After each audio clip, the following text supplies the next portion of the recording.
అయోధ్య రామ మందిరం ఎప్పుడు నిర్మించారు?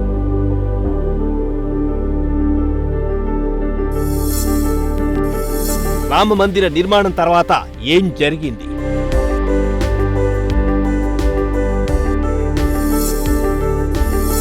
రామ మందిర పునాదులపై బాబ్రీ మసీదు ఎలా ఏర్పడింది?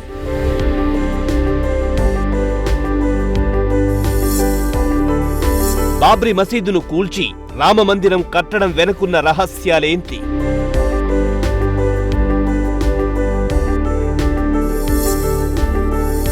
వేల ఏళ్ల నాటి అయోధ్య అసలు చరిత్ర ఏం చెబుతోంది?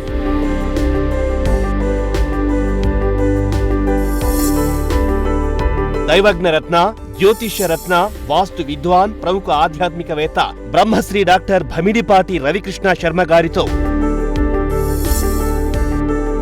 అయోధ్య రామయ్య ప్రతిష్ఠ ప్రత్యేక కార్యక్రమం ఈ నెల 22న ఉదయం మీ ప్రైమ్ 9 న్యూస్లో.